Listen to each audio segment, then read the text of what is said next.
Today is the 7th of March 2019.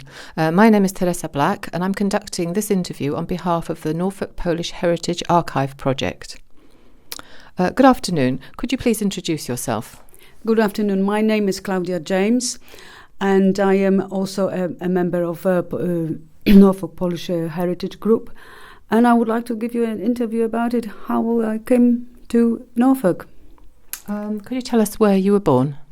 I was born in Poland, in Poznań, and I had great childhood under the socialist Poland, and then came 1981, I arrived to England.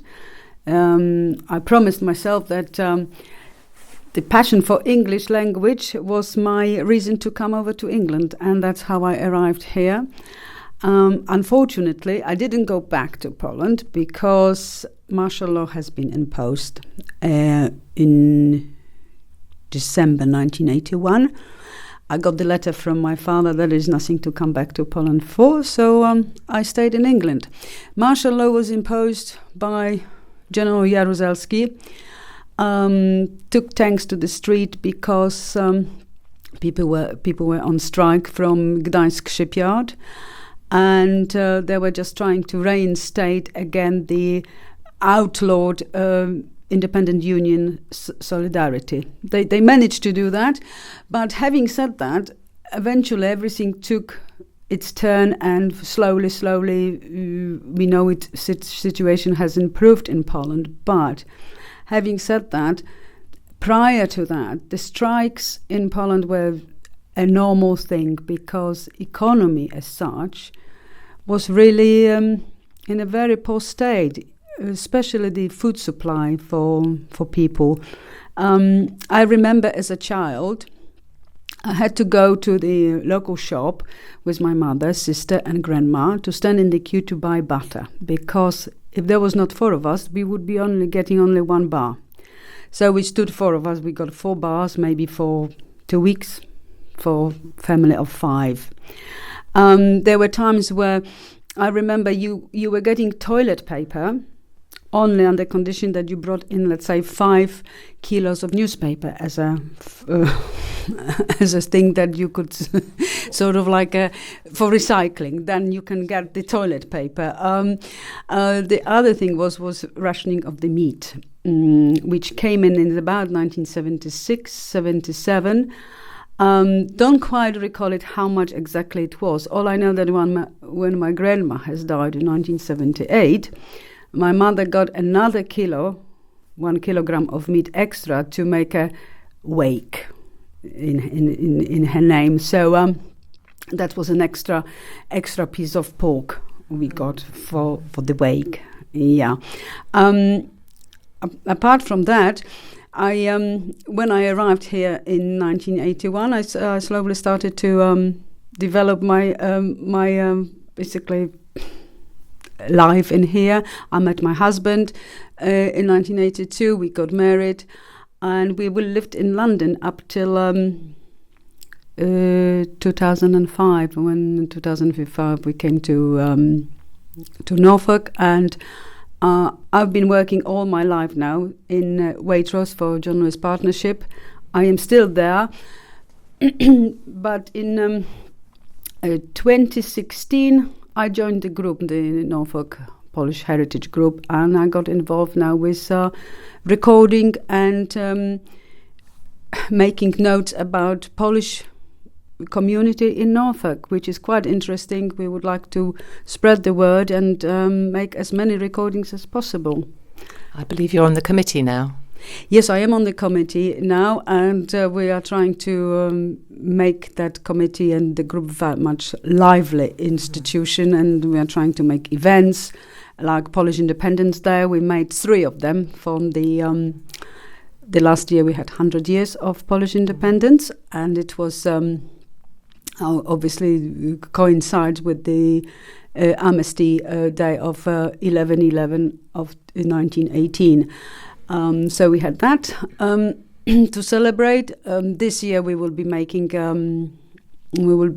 at the one of the Norwich churches to listen to the Polish choir. And well, let's see what next will be. I mean, we've got a few things up in our sleeve, but not quite decided yet. Can you remember how the organisation and the group started? Can you remember where we met? Yeah, that was interesting because we met at the Norwich Record Office. There was a presentation by one of the members of the council who came across... Archivist, yes, who came across some documents regarding Polish couple who died, unfortunately, in England in the drowning incident, and those graves came to fore. And it was a presentation which sparked it all off. We decided that, not maybe we, but the Norfolk Record Office has asked us to do something about it, because they had no knowledge that there was such a thing like a Polish community. They had no knowledge that we had so many airmen here in Norfolk. And so they've asked us, can we do some recordings and find out what it is all about? So that's how the group started, totally by chance. And, few people started it off. That's right. I think the lecture was called Last Hope Island, and the archivist was Frank Meir, and the lecture was in February 2016. And having met a couple of people there, that's how the Norfolk Polish Heritage Group started, because the archives had no history of Poles in Norfolk. Yes, that is correct, and we were very pleased to do that. Since then they obviously slightly evolved. The members have changed, but a core organisers are still there, and they're quite actively involved in seeking the opportunity to do the extra recordings. Apart from recording to support our existence, because it takes, obviously, we need to take the cost of the travel, etc.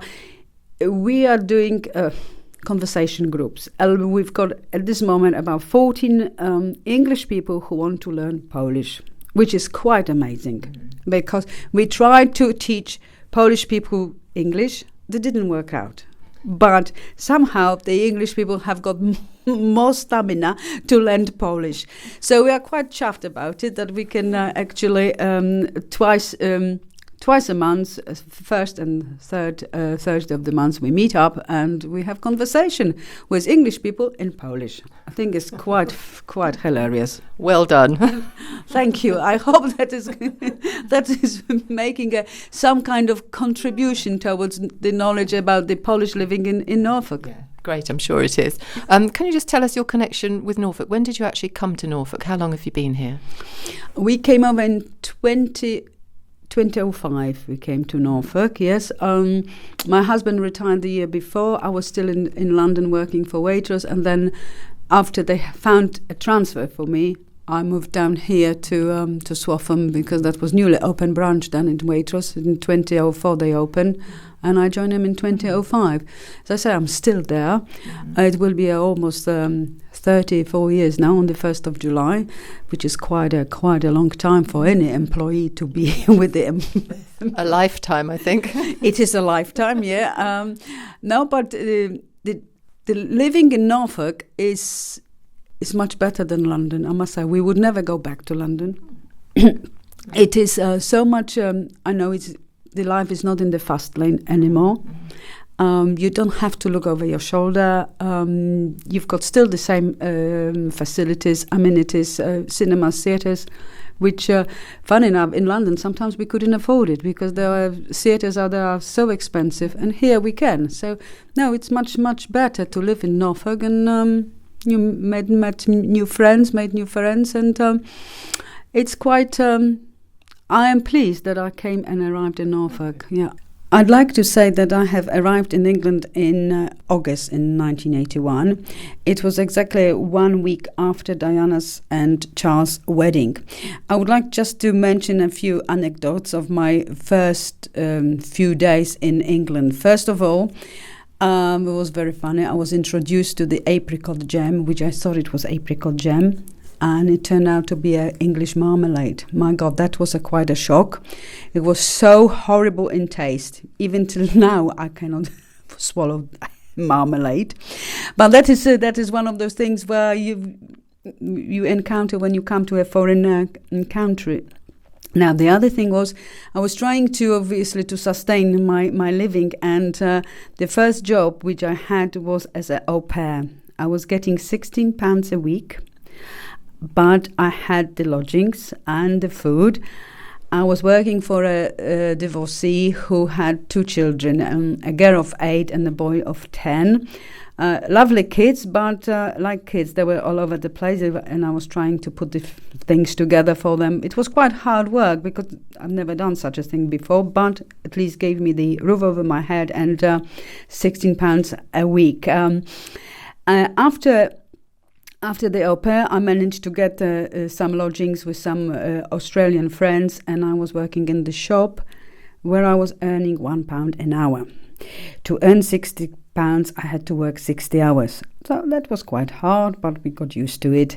And then I got a different job. I worked 40 hours for £60 a week. So nevertheless, it was hard, but we have enjoyed because we had to sustain ourselves. In the meantime, to ask and to get the visa in England, we had to show Australian girls as well that we are learning English, that we are here as students. So we all went into the schools and we started to learn English properly. And I took the Cambridge course, and then in May 1982, I managed to take the exam, and I passed it with flying colours. So I had the English certificate in English Cambridge certificate. That was really the beginning of our lives in England. Quite hard. I don't think I would have done it again. But then, when you are 22, you can do anything.